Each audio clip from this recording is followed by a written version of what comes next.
자, 역사를 가장 역사답게 가르친다고 자부하는 황현피입니다. 치욕스런 역사도 우리 역사입니다. 교훈을 얻어야죠.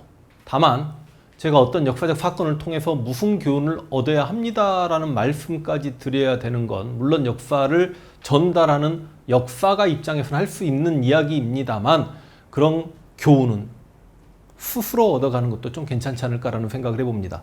지금까지 만주 이야기하면서 어떻게 누르하치의 후금이 성장했고 사루 전투에서 누르하치가 어떻게 이겼으며 영원성 전투에서 원숭안에게 누르하치가 패배하고 그 아들 홍타이지가 어떻게 왕이 되었고 그 홍타이지는 왜 정묘호란을 일으켰으며 정묘호란 이후에 지난 시간에는 청나라 태종이 된 홍타이지가 왜 조선을 침략할 수밖에 없었는가? 병자호란이 일어나게 된 이유와 병자호란이 실제로 발발해가지고 임진왜란 때도 19일 만에 점령당했던 한양이 8일 만에 청나라에게 점령당하는 말씀까지 지난 시간에 드렸습니다. 인조 역시 강화도로 피난 가려고 했다가 당시 청나라 300 마부대의 부대가 강화도 가는 길을 막아버리고 서대문까지 불광동까지 들어왔다라고 하니 인조가 놀라서 한양을 내려와서 남한산성에 처박혔다는 말씀까지 드렸고 그 다음 용골대 부대가 에워쌌고 그리고 며칠 지나서 개성까지 내려왔던 청나라 홍타이지까지 4만 5천 혹은 12만 병력이 남한산성을 에워싸버린 상태에서 인조는 일반적으로 우리가 남한산성에서 45일간 갇혀 있었다라고 이야기하지만 다른 기록에 입각하면 47일간로 나옵니다. 제가 날짜 계산을 해봐도 저는 47일간로 봅니다. 그 47일 동안에 인조가 남한산성에서 갇혀서 그 청나라 12만 병력에게 에워싸인 상태에서 어떻게 저항했는가, 그 처절한 기록들, 여러분 오늘 강의 시간은 우울할 수밖에 없죠. 실제로 남한산성이란 영화를 보아도 그렇게 밝은 장면이 안 나오지 않습니까? 어쩔 수 없는 거 아닙니까? 그래서 어느 누구도 그 47간의 내용을 실제로 인조가 어떠했는지, 그리고 어떤 문서들이 청나라와 사이에 오고 갔는지, 우리가 어떻게 해서 47간 항전을 하다가 항복을 하게 되었는지 그 기록 하나하나를 세세히 살펴볼 수 있도록 하겠습니다. 가슴 아프고 울렁거리고 분노하고 영상을 꺼버리고 싶겠지만 이걸 강의하는 제 입장도 좀 헤아려 주시면서 이 슬픈 감정을 끝까지 좀 함께 하셨으면 좋겠다. 그리고 저는 처음에 이런 자료를 찾기가 힘들었기 때문에 어디 인터넷을 뒤져도 나오지 않습니다. 그래서 개인적으로 조선왕조실록, 인조실록 1936년과 37년 자료를 다 뒤져서 이렇게 자료를 만들었습니다만 역시 우리 박시백의 조선왕조실록을 제가 뒤늦게 봤더니 역시 그 조선왕조실록에서조차도 날짜별로 나눠서 설명을 해놓은 거 보고 이 박시백 씨 정말 대단하다. 저 혼자 깨우쳤다라고 생각했는데 그래서 그 박시백 화백의 조선왕조실록 내용까지 제가 좀 추가로 이렇게 자료화해서 이렇게 한번 여러분들에게 보여드릴 수 있도록 하겠습니다. 자, 인조가 남한산성에 갇혔습니다. 갇힌 날짜를 1월 15일로 보기도 합니다만 1월 14일 날 밤에 인조가 남한산성으로 기어들어갑니다. 실제로 남한산성에 들어갈 때 인조를 따르는 대신들이 몇십 명밖에 안 됐다라고 합니다. 물론 한양에서 피난 나온 백성들이 함께 남한산성으로 들어갑니다. 그러면 이렇게 왕이 남한산성으로 들어가게 되면 실제로 여기저기 있는 굴량미가 남쪽에서 같이 들어와야 되는데 그건 미처 생각지도 못했나 봅니다. 어찌됐든지 간에 1월 14일 이야기입니다. 제가 실록 내용을 보고 간추렸다라는 말씀 드리겠고 실록 내용 중에 실제로 한글로 번역이 되지 않은 한자만 돼 있는 경우는 번역하는 것도 너무 힘들고 그래가지고 제가 약간의 각색을 통해서 여러분들이 알기 쉽게 이렇게 정리했다는 말씀 드리면서 보겠습니다. 첫날입니다. 적이 개경에 왔다는 말을 듣고 비비는 김경진을 시켜 강화도로 갑니다. 나중에 이 김경진 개자식 이야기 하겠습니다. 경징이 풀이 뭔지도 말씀드리겠습니다. 일단 오늘 이 시간은 아마 30분에서 1시간 정도 영상을 예상합니다만 그 47간의 처절함만을 좀 느끼고 실제로 이 47 중간에 쌍용 전투라든지 광교산 전투는 따로 다음 시간에 뺄 수 있도록 하겠습니다. 김경진을 시켜 강화도로 보내고 늦게 출발했던 인조가 강화도를 포기할 수밖에 없다. 이해되시죠?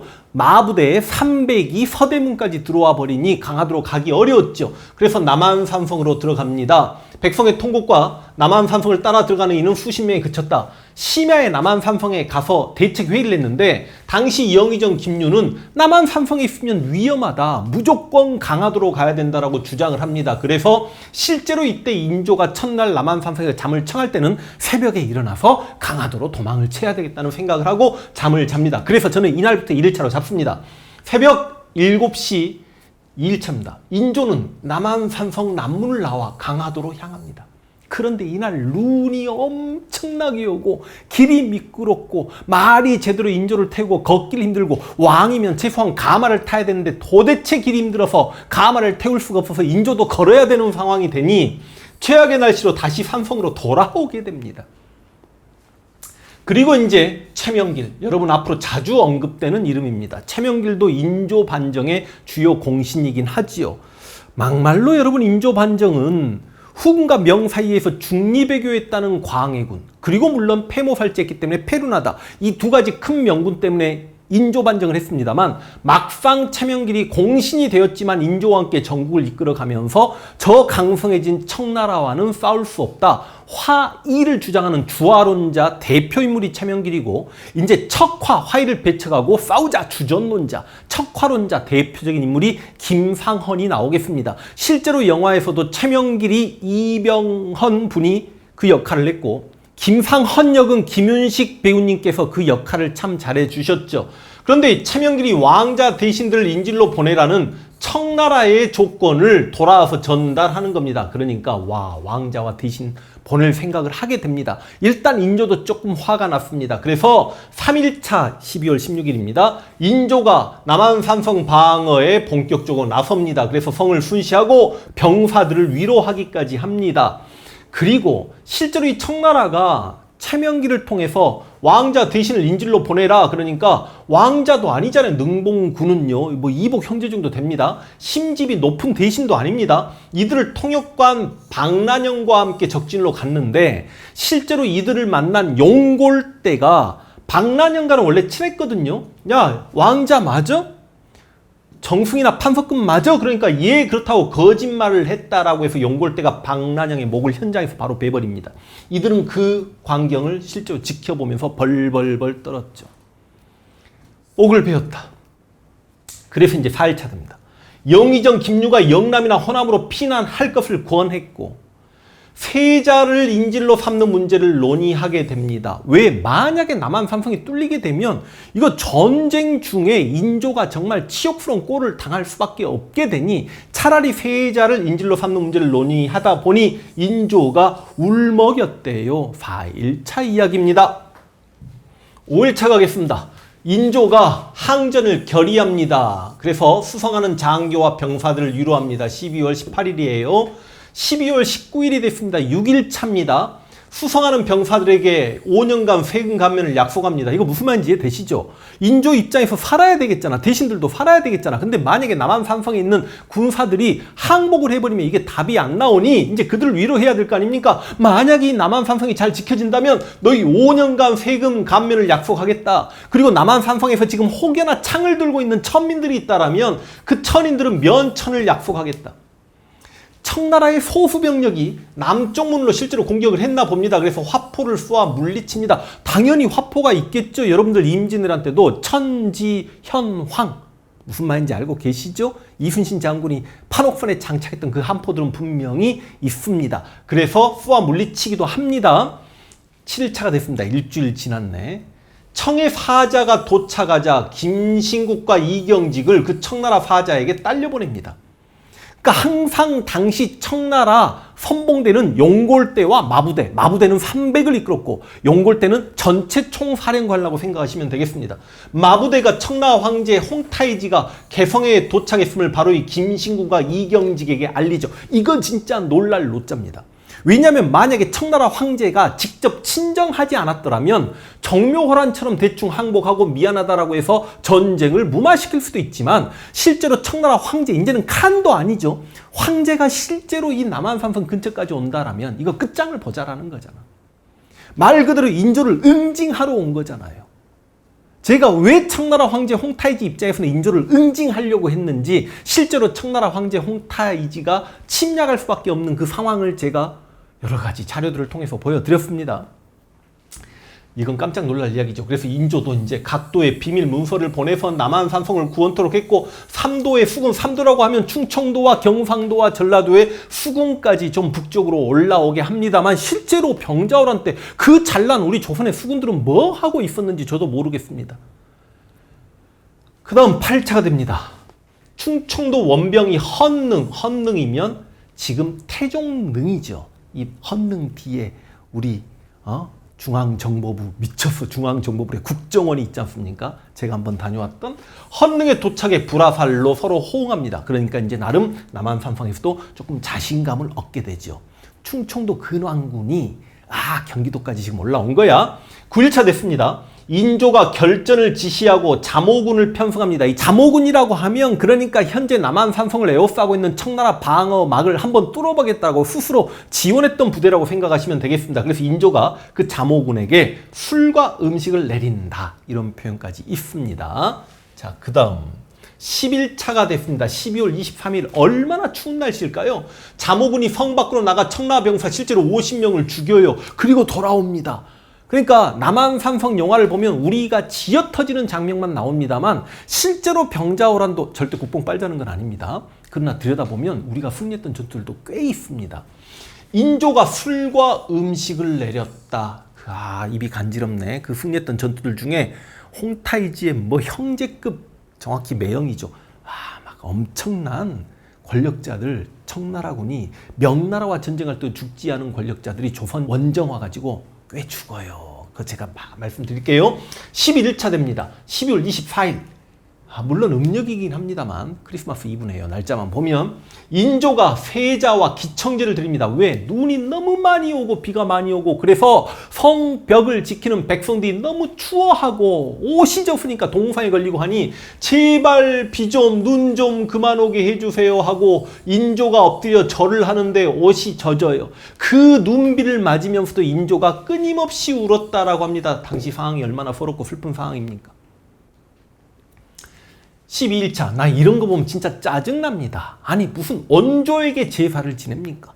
원조는 백제 건국자잖아요. 지금 이 상황에서 제사를 모셔야 되겠습니까? 왜냐하면 군량미는 점점 바닥이 나고 있고, 그런 상황에 제사 모시려면 짜증. 원조에게 제사를 지내고 전의를 다졌답니다. 크리스마스에. 물론 음력이에요. 너무 슬픈 강의잖아. 이 강의에 제가 이렇게 한마디씩이라도 좀 하고 싶었습니다. 이해를 좀 해주세요. 분위기를 깨려는 게 아니라 13일차 가겠습니다. 군사 출정을 날씨로 인해 보류하고 다시 한번 청나라 방어망을 한번 뚫어보겠다라고 남한산성에서 군대를 내보내겠다라고 하는데, 그래서 이경직을 청나라군에게 보내 강화를 논의하게 합니다. 강원도 영장 권정길이 검단산에 도착했지만 패했다라는 소식도 전해져 옵니다. 14일째, 남한산성에서 갇힌 지 2주가 지났습니다. 2주 되니까 성 안의 말들이 굶어 죽었다. 여러분, 말 한 마리가 당신 노비 몇 명 갇힙니다. 근데 말이 굶어 죽어. 그래서 그 말을 거두어 군사들에게 먹였대. 인조는 청나라 장수에게 이렇게 말이 굶어 죽는 상황에서 남한산성에 있는 소 2마리하고 돼지 3마리, 술 10병을 보냈대. 아니, 이게 상식적으로 이것도 너무 코미디 같은 게, 남한산성을 에워싸고 있는 병력이 거의 10만 병력 가까이 됐다라고 합시다. 실제로 지금 현재 청나라 군대 본대는 어디 주둔하고 있냐면, 지금 아파트 가격 올라서 대박인 동네 위례 신도시에 주둔하고 있다라고 생각하면 되고, 거기에 다수 병력 10만 정도가 있었다라고 하고, 1, 2만이 계속 에워쌌다가 이렇게 계속해서 교대 근무를 했겠죠. 청나라 병력은요. 그런 상태인데, 아니 겨우 소 2마리, 돼지 3마리, 술 10병을 청나라에, 이것도 일종의 뇌물 아닌가? 우리 백성들은 굶어 죽고 있는데 보냅니다. 보냈더니 총사령관 용골대가 뭐라고 하냐면, 야, 장난하냐? 가져가. 굶주린 너희들이나 먹어. 어차피 조선 팔도의 술과 고기가 우리 것이다. 그래서 이걸 가지고 되돌아옵니다. 이거 무슨 쪽팔린 상황이야. 그리고 이제 15일째로 가보겠습니다.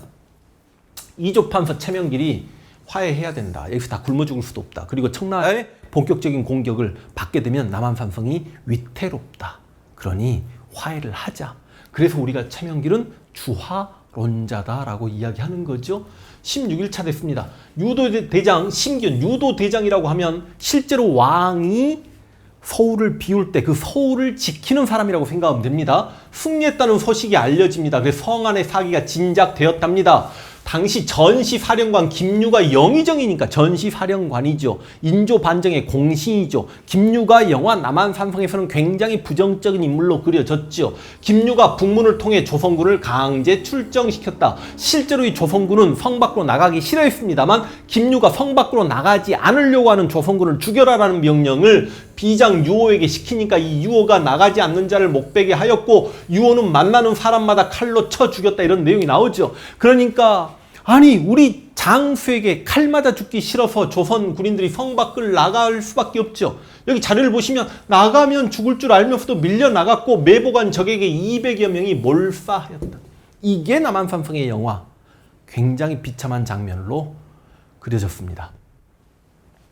17차가 됐습니다. 실제로 이 패배 이후에 남한산성의 포위망을 뚫기는 어렵겠구나라고 인조와 대신들이 다 생각을 했던 것 같습니다. 그래서 이제 청라 진영에 사신을 또 보냅니다. 그리고 18차 보겠습니다. 18차 건너갑니다. 보시면 17차가 12월 30일이고 31일은 큰일이 없어요. 이제 1월 1일입니다. 1월 1일이면 서로 두 나라 간의 전투 행위는 거의 없다라고 봐야죠. 그래도 새해 첫날인데 이제 1936년 12월 달에 병자호란이 발발했으면 1937년 1월 1일인 겁니다. 근데 이 1월 1일에 인조가 하는 짓거리를 보세요. 인조가 백간을 거느리고 명나라 황제에게 망골례를 행했다. 망골례가 뭐라고 제가 임진왜란 때 제대로 말씀드렸을 텐데 조선의 지방간들은 한양을 향해서 망골례를 드립니다. 왜? 수령들 입장에서는 왕에게 충성을 다짐하는 맹세의식입니다. 그런데 실제로 이순신 장군께서 백의종군 당하고 난 다음에는 선조가 있었던 한양을 향해서 망골례를 드리지 않았다는 말씀을 제가 임진왜란 중에 설명을 드렸죠. 그래서 이게 지방간들 수령이 왕에게 행하는 일종의 복종의 의식인데 이걸 이 전쟁통에 남한산성에 갇혀서 백성들은 지금 밥도 못 먹고 추위에 얼어 죽고 굶어 죽고 하는 판에 세상의 문무백관을 거느리고 명나라 황제에게 망골례를 행하고 있는데 남한산성 영화에서는 이걸 홍타이지가 산 높은 곳에서 내려다보면서 혀를 끌끌끌 차는 장면이 나오지요. 이거 용서가 되냐고. 21차 이제 1월 2일 이경직이 청태종의 답서를 받아왔어. 이게 무슨 말이냐, 여기 보시면 이경직을 보냈거든요. 이때 그래서 답서를 받아왔어. 이제부터 자료가 조금씩 많아집니다. 대청국 황제는 홍타이지 그리야 조선의 관리와 백성에게 조유하노라. 짐이 이번에 온 것은 죽이기 좋아하고 얻기를 탐해서가 아니다. 그대 나라 군신들이 스스로 재앙을 불렀을 따름이다. 백성이 무슨 잘못이 있어? 인조하고 그 인조반역을 일으킨 개국 공신 새끼들, 위정척사 사상에 빠져있는 성리학자들, 친명배금 정책을 펴다가 존명배청으로 화이사간에서 헤어나오지 못하는 중국 중심의 세계관에 빠져서 정신을 못 차리는 그 조선의 성리학자들, 썸비들. 그러나 그대들은 편히 생업을 즐길지어다. 이 그대는 농민들을 난 표현이죠. 백성들. 망령들이 도망하다가 우리 군사들에게 해를 당하는 일이 없도록 하라. 항거하는 자는 그러나 반드시 죽일 것이다. 순종하는 자는 기필코 받아들일 것이며 도망가는 자는 기어이 사로잡을 것이니라. 야, 황제가 직접 이렇게 글을 써서 이렇게 강하게 압박을 하니 이 글을 받았을 당시 인조 심정은 어찌했겠냐고. 야, 이제 끝장이로구나 생각을 했겠죠. 21차가 됐습니다. 오랑캐 진영에게, 물론 실록 내용이니까 오랑캐 진영이라는 표현도 있습니다. 청나라 진영에게 국서를 보냈다. 청나라 연호를 썼어. 연호 알고 계시죠? 여러분, 우리 연호 광개토대왕이 영락이라는 연호를 쓰셨고, 뭐 고려 공부하면 광종이 광덕 중풍이라는 연호를 쓰잖아요. 대한제국 가서 광무라는 연호를 쓰잖아. 연호를 써야 진정한 자주국이죠. 실제로 조선시대는 연호를 사용하지 못했습니다. 그래서 예를 들어 명나라 영락 몇 년 몇 월 이렇게 가면 명나라 영락제가 황제가 된 지 몇 년째 되는 몇 월 며칠이다. 이렇게 날짜 계산을 했습니다. 지금 우리가 2021년인가 예수 탄생 이후에 2021년 됐다는 거 아닙니까? 그러니까 우리가 연호를 사용하지 못하고 명나라 연호를 사용했다는 건 명에게 사대한다는 것과 다름없는 거죠. 실제로 원감석기는 원나라 연호를 썼습니다. 근데 공민왕이 반원 자주정책을 전개하면서 원나라 연호를 폐하고, 물론 공민왕은 명나라 연호를 쓰긴 했습니다. 그때부터. 그런데 갑자기 청나라 연호를 써요. 아니 실록에는 오랑캐 진영의 국서를 보낸다고 해놓고 그 오랑캐 연호를 쓰는 이런 코미디가 뭡니까? 그리고 잘못했다는 비는 내용의 국서였는데 한번 볼까요? 이 국서를 대신 누가 썼어? 최명길이 썼기 때문에 나중에 최명길은 욕을 바가지로 얻어먹는 거 아닙니까? 쉽게 이야기하면 오랑캐 청나라에게 잘못했어 하고 싹싹 비는 내용의 글을 최명길이 쓴 겁니다. 조선 국왕 이종이 바로 인종입니다. 삼가 대청 황제께 글을 올립니다.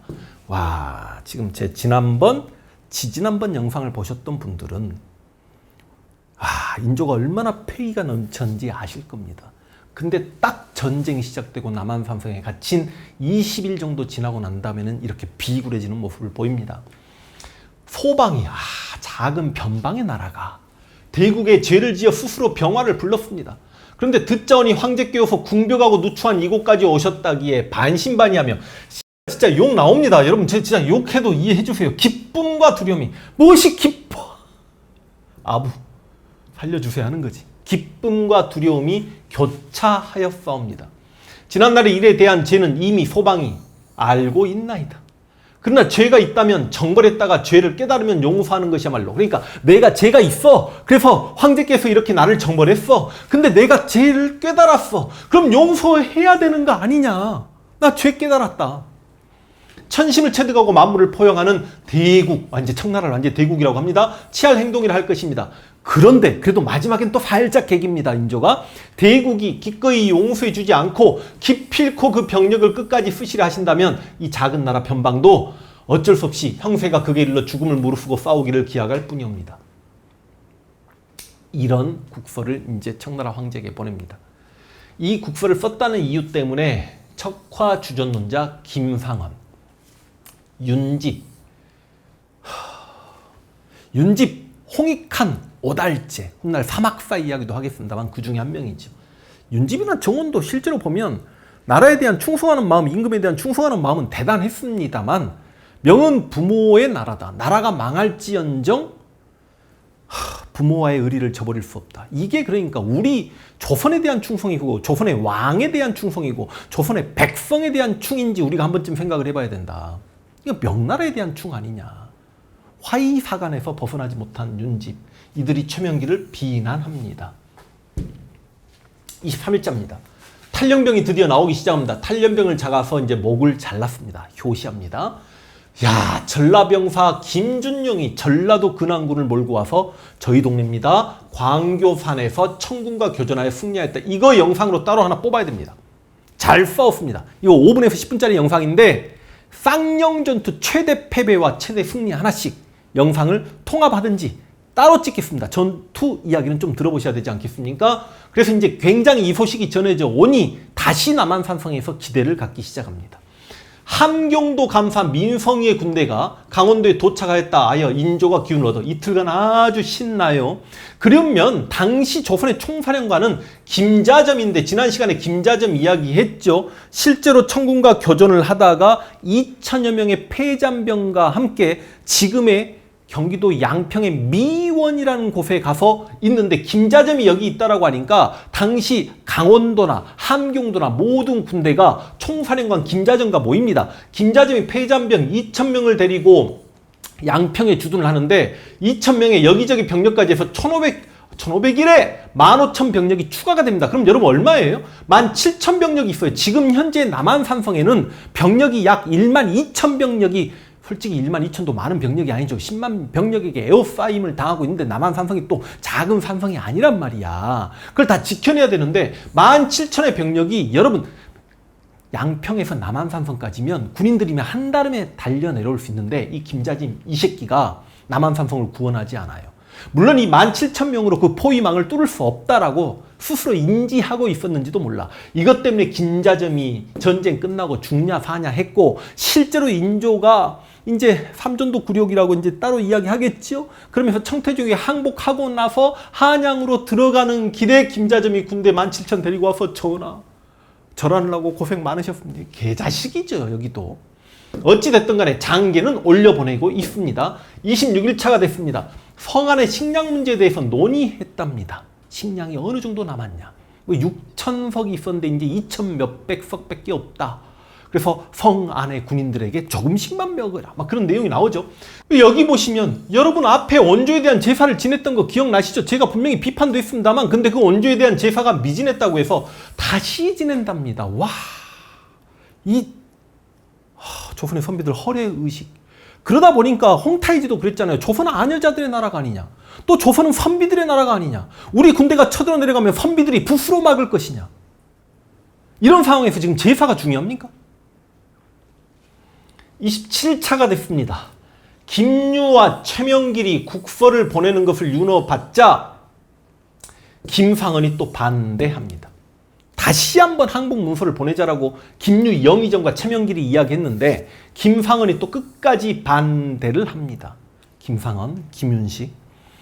원종의 이것도 짜증이야. 29일차에는 원종이 누굽니까? 말씀드렸죠.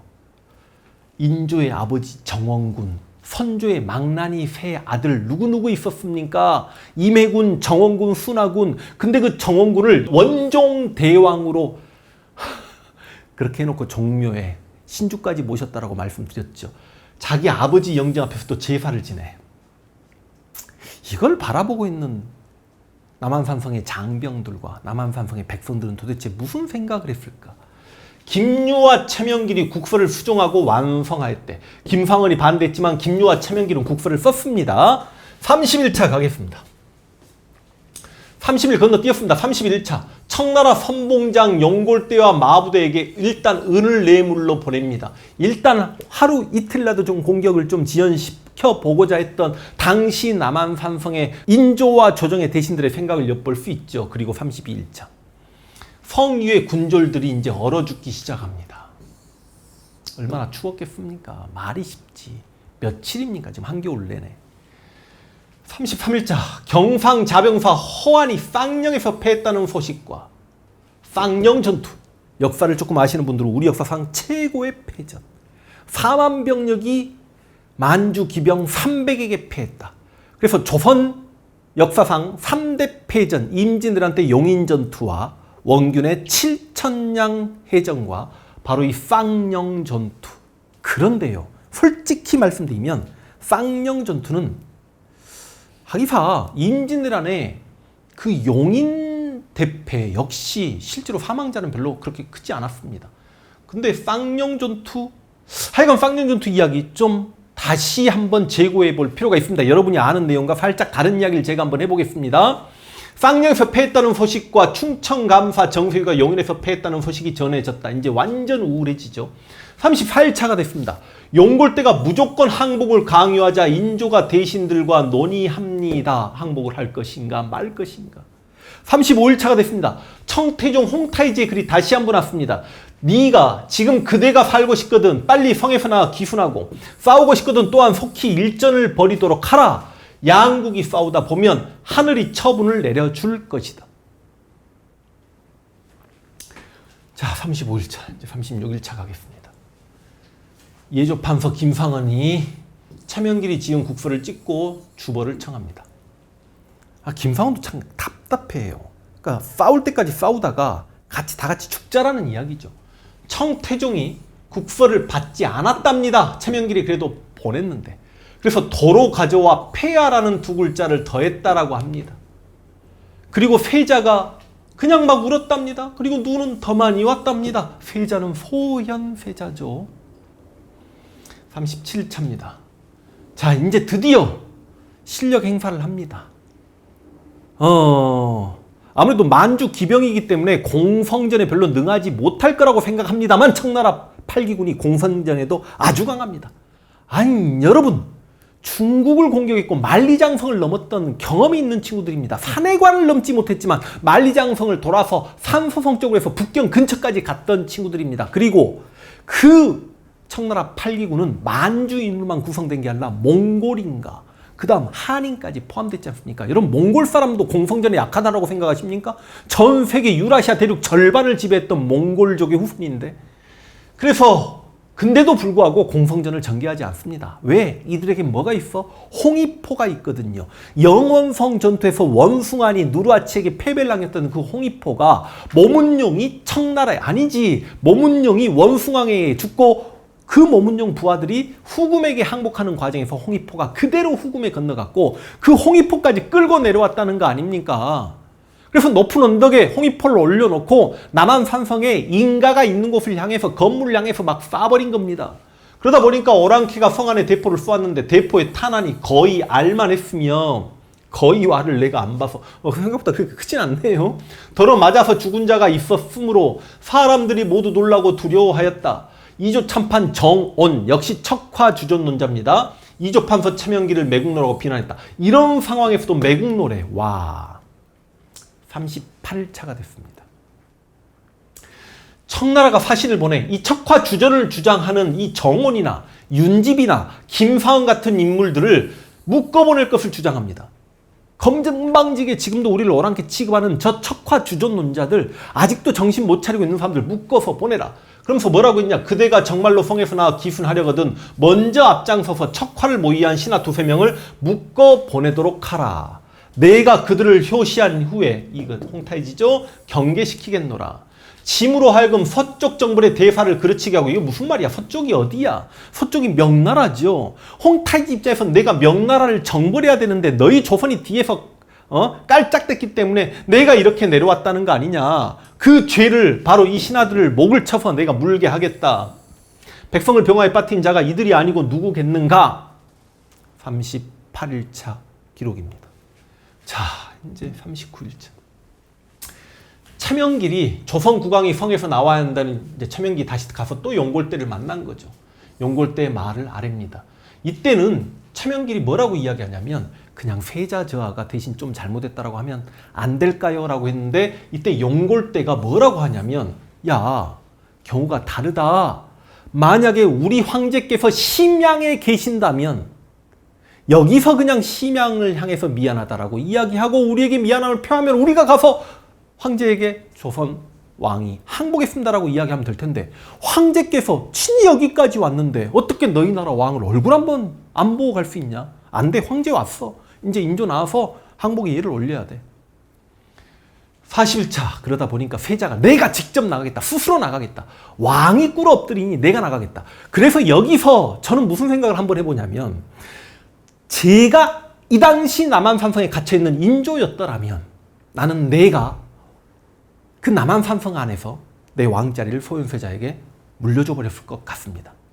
그리고 내가 청나라 황제 너에게 잘못했으니 내가 사죄를 하겠다. 이건 조선 왕이 사죄를 하는 게 아니고 조선의 전 왕이 사죄를 하는 거기 때문에 나라의 기본적인 자존심은 지킬 수 있지 않습니까? 실제로 일국의 왕이 다른 나라 왕에게 고개까지 숙이고 자신 나라 백성들을 통치하고 다스린다는 이런 쪽팔린 상황을 역사적으로도 우리가 면할 수 있었는데 왜 그런 생각을 안 했는지 안타깝습니다. 그리고 실제로 난 내가 인조였다면 내가 홍타이제에 항복을 하고 내가 심양에 끌려가야지. 어떻게 내 아들 소현세자 훗날 이 나라 조선의 왕이 될 소현세자가 볼모로 끌려가고 자신은 왕 노릇을 계속하고 있냐고. 그냥 제 개인적인 생각입니다. 저만 또 못했다는 거죠, 인조는. 소현세자가 스스로 성을 나가 청나라의 볼모가 되겠다고 하였다. 그럼 소현세자가 이렇게 이야기합니다. 내게는 동생들이 있고 또 아들도 하나 있으니 역시 종사를 맡을 수 있습니다. 내가 비록 적에게 죽는다 해도 무슨 유감이 있겠습니까? 내가 성에서 나가겠다는 뜻을 저들에게 전하세요. 41차 예조판서 김상언이 죽게 해줄 것을 청하였다. 내가 청나라 군영에 가겠다. 청나라에서 척화주전론자 잡아오라고 했으니 내가 가겠다. 그런 이야기죠. 성 안의 장수와 병졸들이 이제 왕 앞에 모여듭니다. 그래서 척화신, 이 김상언이나 정온이나 윤집이나 이런 것들을 청나라에게 보내라. 이들만 죽으면 쟤네들이 남한산성을 공격하지 않을 수도 있지 않느냐. 우리 모두가 산다. 이제는요, 남한산성을 지금까지 수비하던 군인들조차도 청나라에게 차라리 항복을 하자. 인조에게 압박을 합니다. 화친을 배척한 신하를 내보내겠다는 국서를 청나라에게 인조가 보냅니다. 42일자 남문에서 소수의 적을 격퇴했다는 기록도 이렇게 나오긴 합니다.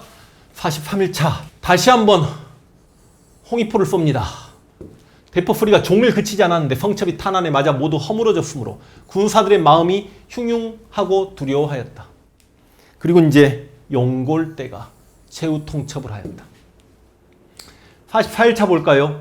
훈련도감의 장졸 및 어영청의 군병이 성에서 서로 인솔하여 와요. 대군을 밖에 모여 화친을 배척한 신하를 오랑캐 진영에게 보낼 것을 다시 한번 청했다. 야, 이제 인조가 항복을 하지 않거나 혹은 이 척화주존론자를 혼을 내지 않게 되면 이게 남한산성 자체 내에서 지금 반란이 일어날 분위기입니다. 왜? 지금 이게 왕이고 나라고 추워 죽겠고 굶어 죽겠는데 이 병졸들도 살아야 되지 않겠습니까? 누구 때문에 이런 고생을 하고 있습니까? 최명길이 국왕 대신 세자저하가 나와 사죄된다는 말을 다시 하는데 또 용골대가 반대합니다. 반대하면서 용골대가 복림대군의 글을 정합니다. 복림대군이 누굽니까? 소현세자 동생 인조의 두 번째 아들 복림대군과 비빈들과 조정 대신 약간 늙은 조정 대신들과 그 자제들을 강화도에 먼저 보냈는데 아니 용골대가 복림대군의 글을 최명길에게 보여주니 최명길이 뒤통수 잡죠. 아니 어떻게 복림대군의 글을 당신이 가지고 있습니까? 그러니까 용골대가 우리 강화도 며칠 전에 벌써 점령했는데 자 복림대군 글이야. 그러다 보니까 이제 강화도가 점령당했다는 게 남한산성에 알려지고 인조의 어찌 보면 어머니와 그 다음 비들과 그 다음 뭐 세자 빈 다 잡혔다는 거 아닙니까? 왕자가 잡혔다는 거 아닙니까? 그래서 강도입니다. 강화도를 지금 도읍도자를 쓰고 있죠. 강도가 함락되었다는 보고를 듣고 성 안의 사람들이 통곡하지 않는 이가 없었다. 강화도까지 점령당했을 정도면 그래서 강화도 점령 이야기도 따로 좀 한번 해야 되지 않을까. 강화도 점령했던 인물이 도르곤이더라고요. 와, 중국 대륙 명나라를 점령했던 어찌 보면 청나라의 영웅인데 이 친구가 강화도를 또 점령했더라고. 당시 나도 자료를 찾다 보고 깜짝 놀랐습니다. 45일 차입니다. 자, 인조가 황제의 약속을 확인하려는 국서를 이제 드디어 보냅니다. 이게 무슨 말이죠? 인조 입장에서는 야, 내가 그럼 만약에 성 밖을 나가서 너에게 항복을 하면 날 죽이지는 않지? 나를 청나라로 끌고 가지는 않을 것이지 그 약속을 확인하려는 국서를 보냅니다. 신은 이제 아직 신이라고 합니다. 성지를 받들고서부터 천지처럼 포용하고 덮어주는 큰 덕에 더욱 감격하여 기순하려는 마음이 가슴속에 더욱 간절하였습니다. 그러나 신 자신을 살펴보건대 내 죄가 산더미처럼 쌓여 있었기에 여러분 이렇게 정말 가슴 아픈 역사도 공부합시다. 확인해야 되겠습니다. 폐하의 은혜와 신의가 분명하게 드러남을 모르는 것은 아니었지만 조서를 내림에 황천이 내려다보는 듯하여 두려운 마음을 품은 채 여러 날 머뭇거리나 앉아서 회피하고 게을리하는 죄만 쌓게 되었습니다. 이제 듣건대 폐하께서 곧 돌아가실 거라고 하는데 만약 일찍 스스로 나아가서 용광을 우러러 뵙지 않는다면 조그마한 정성도 펼 수 없게 될 것이니 후회한들 무슨 소용이 있겠습니까? 다만 생각하건대 신이 바야흐로 300년 동안 지켜온 종사와 수천리 생명을 폐하에게 우러러 의탁하게 되었으니 정리상 실로 애처로운 점이 있다. 만약 혹시라도 일이 어긋난다면 차라리 칼로 자결하는 게 나을 것입니다. 삼가 원하건대 성자께서는 와 이제 오랑캐 홍타이지를 성자라고 칭합니다. 진심에서 나오는 정성을 굽어 살피시어 조지를 분명하게 내려 신이 안심하고 항복할 수 있는 길을 열어주라. 나를 죽이지 않겠다는 약속을 하라. 그리고 나를 끌고 가지 않겠다는 약속을 하라. 그러니까 홍타이지가 알았어, 너는 안 끌고 갈게. 네 새끼들 다 끌고 갈게. 척화신들 다 끌고 갈게. 45일째. 용골대가 청황제 직서를 실은 굉장히 긴 내용입니다. 압축해서 중요한 내용만 보여드립니다.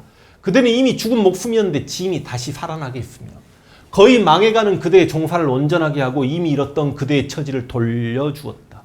그대는 마땅히 국가를 다시 일으켜준 은혜를 생각하라.